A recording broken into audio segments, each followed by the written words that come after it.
Thank you. Hi, everyone. I actually don't know what to do with this. I only have one slide, and it's up here. But we can click forward and back. Okay, good. On, off. I also heard that you had a great party last night. So really? I'm sorry for all of you here who didn't go. I went. But I heard that it was going on until 3 o'clock, and Marco got violated by a kangaroo. True story.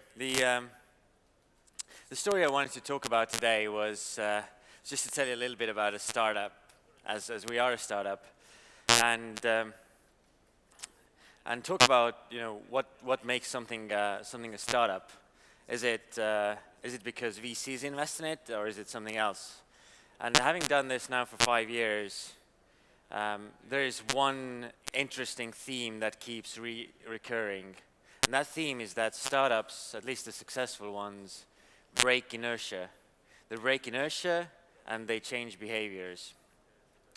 So how did it work for us? I got violated by my bank about 7 years ago, or at least that's how it felt.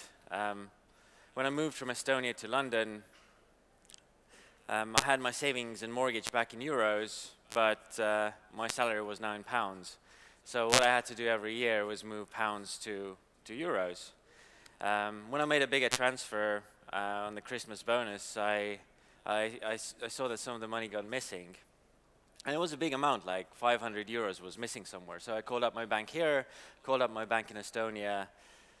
Everyone did the right thing, but the money somehow lost. So I figured it out. The bank the HSBC bank here just gave me an exchange rate that was not the right exchange rate. That was their exchange rate, which was the real exchange rate plus a margin. They told me that the transfer to Eurozone cost 15 pounds, but really it cost 15 pounds in fees plus then 500 pounds in hidden fees.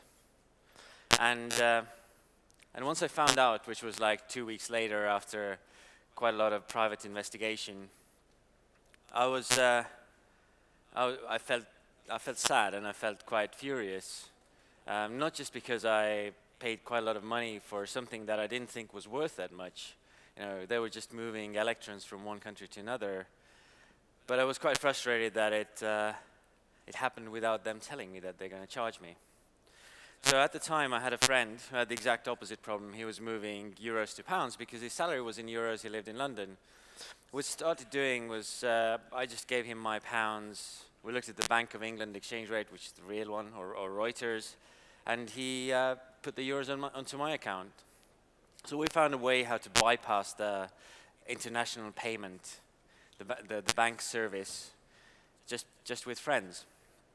And then as time moved on, we saw that nothing's changing. So we figured out a few years later that probably having solved this problem for ourselves, we can solve it for other people as well. And we started Transferwise. Initially with a blog post to Estonians, here's a website, you can put pounds in, it will be swapped to euros and paid out into your euro account, or you can put euros in and it will be paid out in pounds.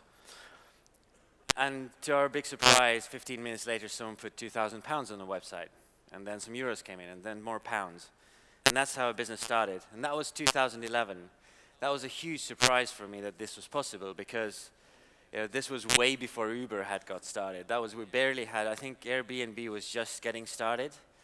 We had Skype, which was an example of an online, kind of a large-scale online service. But the fact that someone would trust a website with their money was quite new for us. But now, 5 years later, we're moving about 500 million pounds every month. And what we're really proud about is we're putting about £1 million back to customers' pockets in the bank fees that they're not paying. So this is what makes us proud. And over the course of doing this now with 400 people over 400 currency routes, this is the thing that we've learned. We're really in the business of breaking inertia. We're going against just the tradition, just the comfort zone of people being used to putting money in their bank account and then letting the bank do whatever, or letting the bank sell them services that the bank wants to sell them, not the services that they necessarily want to buy. And that's why we do those kinds of things. One of my colleagues got arrested when we did that stunt in Barcelona. That's it's the only the only work-related incident that we've had. But it's a lot of fun. And I get asked, so why do you do these things? Why do you run around naked in London or do gas masks in Barcelona? And this is because we're in the business of breaking inertia. And I don't have kids, but I was a teenager not too long ago, so I know that you can't kind of change behaviors with force. My parents definitely tried, but it never worked.